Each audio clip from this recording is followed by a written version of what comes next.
ఆలోచిద్దాం, ఆశీర్వదిద్దాం. ఉమ్మడి నల్గొండ, ఖమ్మం, వరంగల్ పట్టభద్రుల ప్రశ్నించే గొంతు తీన్మార్ మల్లన్నకు మొదటి ప్రాధాన్యత ఓటు వేసి గెలిపిద్దాం. నమస్కారం. ఈరోజు Congress party ST state chairman Bellai Naik గారు నాగసాగర్ కోఆర్డినేటర్గా కాంగ్రెస్ పార్టీ నుంచి ఆఫీసర్గా ఇచ్చేశారు. నాగసాగర్కి బెల్లాయి నాయక్ సార్ గారిని కొన్ని క్వశ్చన్స్ అడుగుతాము. సార్, మీకు నాగసాగర్ ఇన్ఛార్జ్గా ఇచ్చారు కదా ఎమ్మెల్సీ ఎలక్షన్లో, మల్లన్న గారు ఎమ్మెల్సీ ఎలక్షన్లో భాగంగా మల్లన్న గారు ఏ విధంగా నాగసాగర్లో ఎంత మెజార్టీ సాధిస్తారని మీరు అంటే 10,556 ఓట్లు ఉన్నాయి. దాంట్లో దాదాపు 90% ఓట్లు మల్లన్న గారికి పడేటటువంటి అవకాశం ఉంది. ఇది ఉప ఎన్నిక, గ్రాడ్యుయేట్ కోసం జరుగుతున్న ఉప ఎన్నిక. గతంలో పల్లా రాజేశ్వరరెడ్డి గారి మీద మల్లన్న గారు పోటీ చేసినప్పుడు, ఇండిపెండెంట్ పోటీ చేసినప్పుడు సెకండ్ లీడింగ్లో వచ్చింది. ఆల్మోస్ట్ చివరి నిమిషం వరకు కూడా గెలుస్తాడనేటటువంటి పరిస్థితి ఉంది.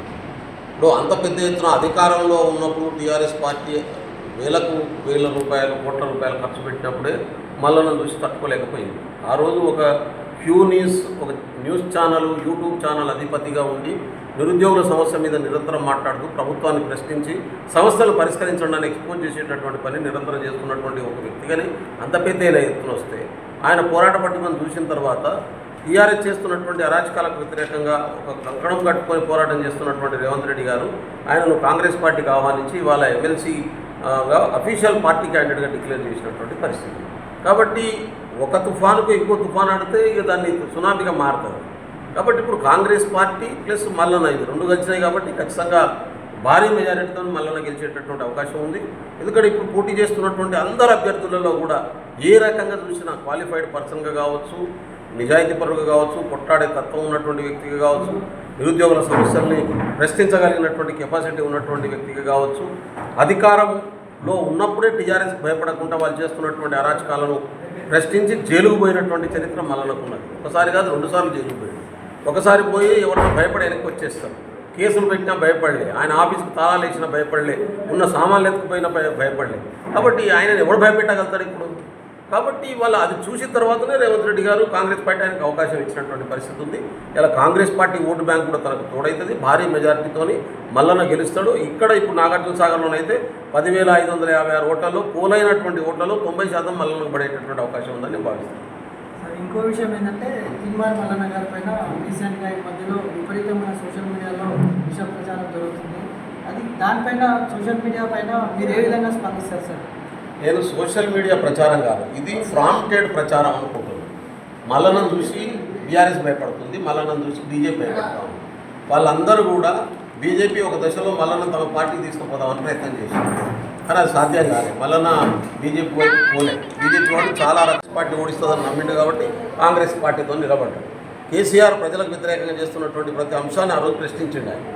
ఆ కోణంలో చూసుకున్నప్పుడు బీజేపీ బీఆర్ఎస్ కలిసి పనిచేస్తున్నటువంటి సందర్భం ఉంది. ఈ ఉప ఎన్నికల్లో కూడా బయటికి కేటీఆర్ గారు మాట్లాడుతూ ఉన్నారు.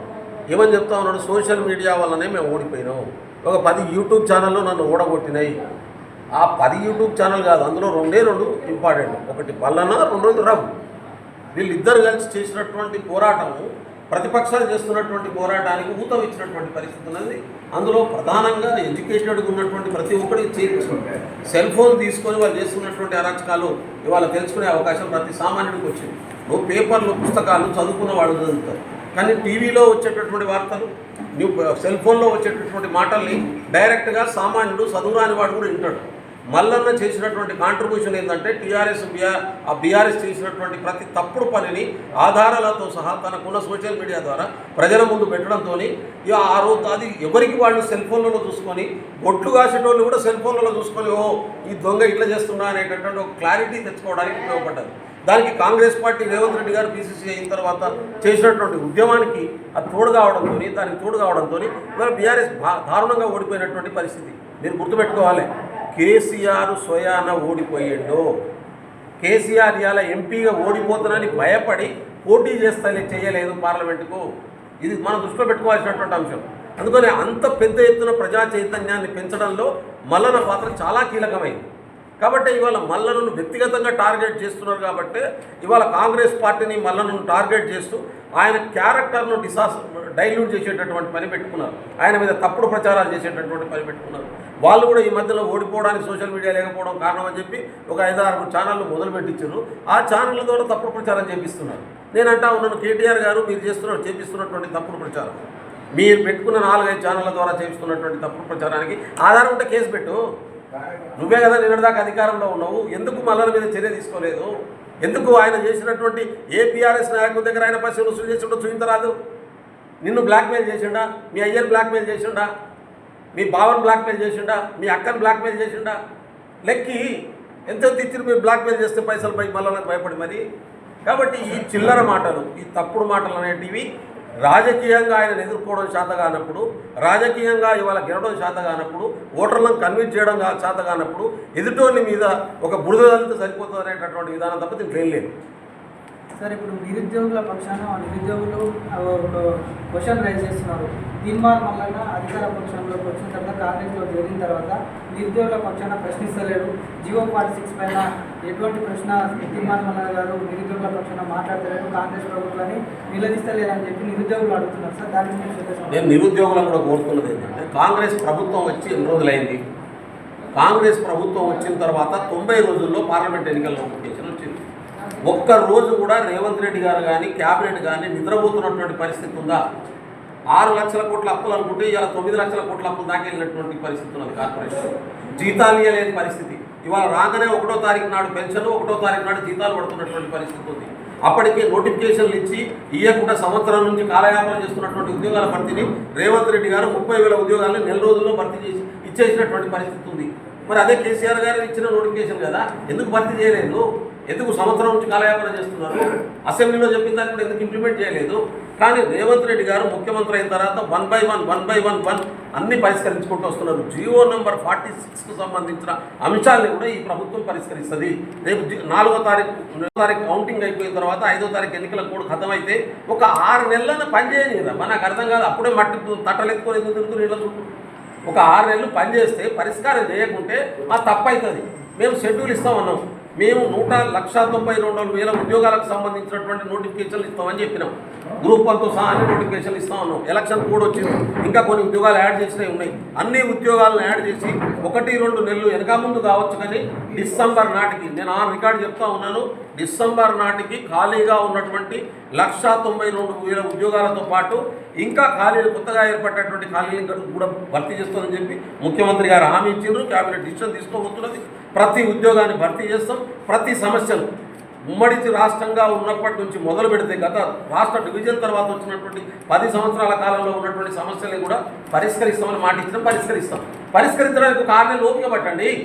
మళ్ళీ నేను కత్తి పట్టుకొని నెక్స్ట్ డే నుంచి తిరుగుతారా? ముఖ్యమంత్రి సిద్ధంగా లేకపోతే కదా నువ్వు కత్తి పట్టే అవకాశం వచ్చేది. కాబట్టి చిల్లర మాటలు మాట్లాడి వాళ్ళ ట్రాప్లో మీరు పడకండి అని చెప్పి జియో నెంబర్ 46 ద్వారా నష్టపోతున్నటువంటి మిత్రులందరినీ కోరుతా ఉన్నాను, నిరుద్యోగులందరినీ కోరుతా ఉన్నాను. నేను ఖచ్చితంగా ఈ సమస్యలను పరిష్కరిస్తామనే విషయాన్ని గుర్తుపెట్టుకోండి. ఎందుకు మల్లనకు ఓటేయాలి? నేను అంటున్న కాంగ్రెస్ పార్టీ అభ్యర్థిగా మాత్రమే ఏమన్నట్లేదు. మల్లన క్యారెక్టర్ను చూడండి. అధికారానికి భయపడకుండా ప్రజల పక్షాన్ని నిలబడ్డోడు మల్లన్న. ఎవడు ప్రశ్నించని రోజు ప్రభుత్వాన్ని ప్రశ్నించడం మల్లన్న. రేపు కాంగ్రెస్ పార్టీ ప్రభుత్వం కూడా మీ ప్రతినిధి ఎన్నికైన తర్వాత మీ సమస్యలు పరిష్కరించకుంటే ప్రశ్నించగలిగినటువంటి శక్తి ఉన్నాడు, పరిష్కరించగలిగిన శక్తి ఉన్నాడు. ఎందుకంటే కాంగ్రెస్ పార్టీ ప్రతినిధి ఆయన అసెంబ్లీలో మాట్లాడమే కాదు, ముఖ్యమంత్రి ఇంటికి నేరుగా పోయి అన్నయ్య ఇది మనం చేయాలని చెప్పి అడుగుతాడు. ఇతర పార్టీ వాడు గెలిచిండే అనుకో, అసెంబ్లీలో మాట్లాడుతాడు, పోయి తాగి ఇంట్లో మాట్లాడు. మల్లన్న అయితే ముఖ్యమంత్రి దగ్గరికి పోతాడు, మల్లన్న అయితే మంత్రుల దగ్గరికి పోతాడు, కూర్చోబెడతాడు. ఇది చేయాలి, మనం పార్టీకి చెడ్డ పేరు వస్తుందని చెప్పగలుగుతాడు. కాబట్టి ప్రశ్నించడం, పరిష్కరించడం శక్తి ఉన్నటువంటి వ్యక్తికి ఓటేయాలి. కానీ ప్రశ్నించడానికి వేస్తే రోడ్డు మీద తిరిగేటోనికి వేసినట్టే. వాడు అసెంబ్లీలో ప్రశ్నిస్తాడు, నువ్వు ఇంద్రావు పాడకడ ధనా చేస్తావు. ఉపయోగం లేదు. నేను అందుకనే చెప్పదలుచుకున్నా, ప్రశ్నించి పరిష్కరించే మల్లన్న ఎంచుకుంటారా, ప్రశ్నిస్తామని చెప్పి తిరిగేటోళ్ళకి ఓట్లు వేస్తారా? మీరు ఆలోచించమని చెప్పి కోరుతా ఉన్నా.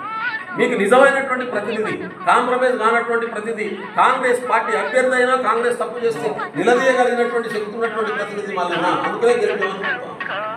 ఇంకో ముఖ్యమైనటువంటి అంశాన్ని కూడా చెప్పదలుచుకున్నాను.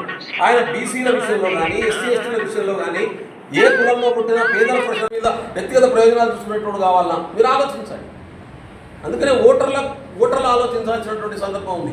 ఇక సోషల్ మీడియాలో ఈ నెల రోజుల కాలంలో మల్లన్న క్యాండిడేట్ అని చెప్పి డిక్లేర్ చేసుకున్నటువంటి ప్రచారం వచ్చిన తర్వాత జరిగే ప్రచారం ఏదైతే ఉందో ఇదంతా కూడా కాంగ్రెస్ పార్టీని ఎదుర్కోలేక మల్లన్న ఎదుర్కోలేక జరుగుతున్నటువంటి ప్రచారమే. నేను దృష్టిలో పెట్టుకోవాలని చెప్పి నేను కోరుతా ఉన్నాను.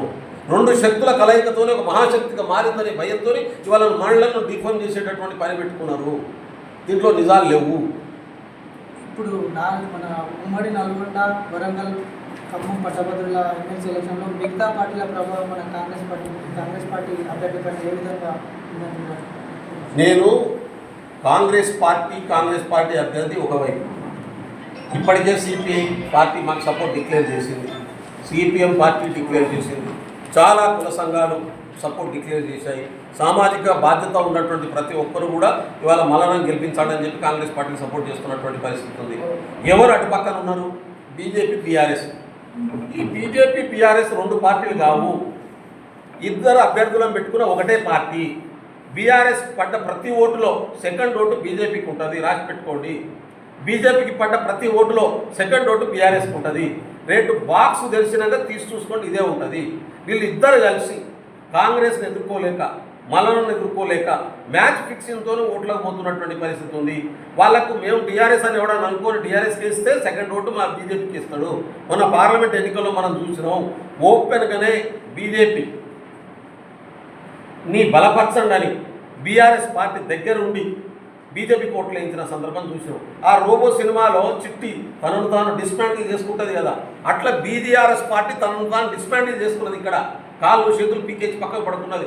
రేపు లోకల్ బాడీ ఎన్నికల్లో వాళ్ళ సర్పంచులు, ఎంపీటీసీలు, వార్డు మెంబర్లు పోటీ చేయడానికి అభ్యర్థులు దొరకని పరిస్థితి తీసుకొచ్చేసారు. రాష్ట్ర నాయకత్వం చేసినటువంటి తప్పుడు విధానం వల్ల లక్షల మంది వాళ్ళ టీఆర్ఎస్ కార్యకర్తలు రోడ్ల పడే పరిస్థితి వచ్చింది. వాళ్ళు చేసినటువంటి అవగాహన రహితమైన పనులున్న జాదా హుషారి మోత్కి నిశానలు సామాత్ ఉన్నది. ఇవాళ కేసీఆర్, కేటీఆర్ జాదా హుషారి వాళ్ళ చావుకు వచ్చేటటువంటి పరిస్థితి వచ్చేసింది. కాబట్టి నేను బీఆర్ఎస్లో ఉన్న ప్రతి కార్యకర్తను కొడుతూ ఉన్నాను, వాళ్ళు చేసే తప్పులకు మీరు బలి కాకండి, కాంగ్రెస్ సపోర్ట్ చేయండి, మొత్తం కాంగ్రెస్లో చేయండి అని చెప్పి కోరుతా ఉన్నాను. ఫైనల్గా మీరు ఎమ్మెల్సీ గ్రాడ్యుయేట్లకు ఇచ్చే సందేశం? గ్రాడ్యుయేట్లారా, మీ నాయకుడిని ఎన్నుకునే అవకాశం వచ్చింది. కొట్లాడేటటువంటి వాడిని, నిజాయితీ పరుని, మీ గొంతుకుగా మారేటటువంటి వాడిని ఈ బై ఎలక్షన్లో గెలిపిస్తే రేపు రాబోయే 3-3.5 సంవత్సరాలు మీకు పక్షాన్ని నిలబడతాడు. ఆ ఒకే ఒక అభ్యర్థి తీన్మార్ మల్లన్నకు 2వ నంబర్లో ఆయన గుర్తున్నది. ఆయన పేరు పక్కన ఒకటే నంబర్ వేసి ఒకటే ఓటు వేసి సెకండ్ ప్రియారిటీ ఓటు వేయకుండా ఫస్ట్ ప్రియారిటీ ఓటు మల్లన్నకి ఇచ్చి గెలిపించాలని కోరుతా ఉన్నాను. ఎమ్మెల్సీ ఇన్ఛార్జ్గా మన నారు సాగర్ మాటల్లో కాంగ్రెస్ పార్టీ అభ్యర్థి అయిన తీన్మార్ మల్లన్న గారికి వారి నియోజకవర్గంలో భారీ మెజార్టీ వస్తుందని చెప్పి మల్లన్న గారు కాంగ్రెస్ పార్టీ నుంచి చెప్పడం జరిగింది. ఆలోచిద్దాం, ఆశీర్వదిద్దాం. ఉమ్మడి నల్గొండ, ఖమ్మం, వరంగల్ పట్టభద్రుల ప్రశ్నించే గొంతు తీన్మార్ మల్లన్నకు మొదటి ప్రాధాన్యత ఓటు వేసి గెలిపిద్దాం.